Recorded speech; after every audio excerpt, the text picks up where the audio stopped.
হেদায়েত কেন হারিয়ে যায়? আল্লাহ তাআলা কেবল তার বাছাইকৃত বান্দাদেরই হেদায়েত দান করেন। হেদায়েত আল্লাহ তাআলার অনুগ্রহ। হেদায়েত পাওয়ার পর তা ধরে রাখা আমাদের দায়িত্ব। দুর্ভাগ্যজনকভাবে আল্লাহর কিছু বান্দাকে দেখা যায় হঠাৎ খুব ইবাদত বন্দেগী করছেন, কিছুদিন যাওয়ার পর তিনি হেদায়েত হারিয়ে ফেলেন, ইবাদতে আগের মতো স্পৃহা পান না। এর উল্লেখযোগ্য কিছু কারণ নিম্নরূপ। ১. ফিতনা। হেদায়েত পেলেই কারো জান্নাত নিশ্চিত নয়। হেদায়েত প্রাপ্তকে আল্লাহ তাআলা বিভিন্নভাবে পরীক্ষা করেন। নানা রকম ফিতনা তার সামনে আসে। এর মধ্যে সবচেয়ে বেশি ফিতনা হলো বিপরীত লিঙ্গের ফিতনা। এসব ফিতনা থেকে বাঁচতে চোখের হিফাজত করা ও ফিতনায় পড়লে আল্লাহ দেওয়া শিক্ষার অনুযায়ী আচরণ করা জরুরি।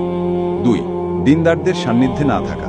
অনেকে হেদায়েত পাওয়ার পর ব্যক্তি জীবনে কেবল নামাজকে ধরে রাখেন, ইসলামের ফরজ জ্ঞানার্জনের চেষ্টা করেন না, দিনী মজলিসগুলোতে যান না, আলেমদের সাথে থাকেন না। সরাসরি আলেমদের থেকে জ্ঞান অর্জন করতে না পারলেও অনলাইনে বিষয়ভিত্তিক আলোচনা শোনা যেতে পারে। 3. সঠিক পদ্ধতিতে জ্ঞান অর্জন না করা।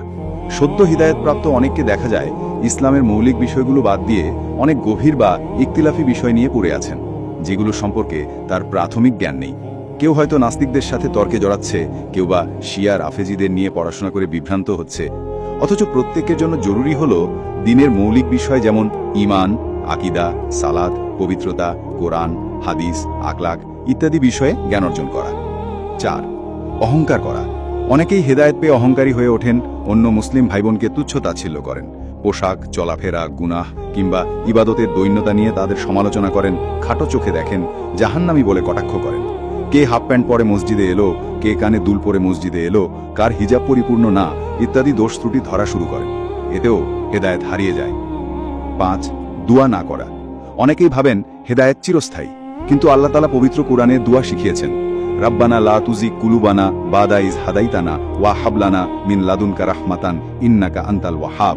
অর্থ, হে আমাদের প্রতিপালক, হেদায়েত দেওয়ার পর আমাদের অন্তরকে পুনরায় বাঁকা করে দেবেন না এবং আমাদেরকে আপনার পক্ষ থেকে রহমত দান করুন, নিশ্চয়ই আপনি মহাদাতা। সূরা আলী ইমরান আয়াত 8।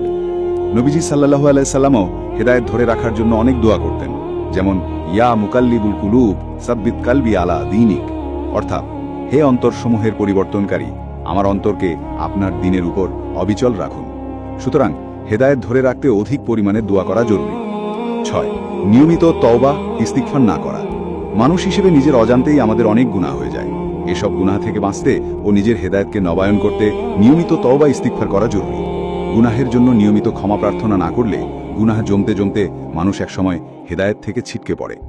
হারিকেনের মৃদু আলোককে যেমন বাতাস থেকে রক্ষা করতে হয়, চিমনির ভিতর অনেক যত্নে আগলে রাখতে হয়, তেমনি হেদায়েত ধরে রাখতেও এর যত্ন ও পরিচর্যা করা জরুরি।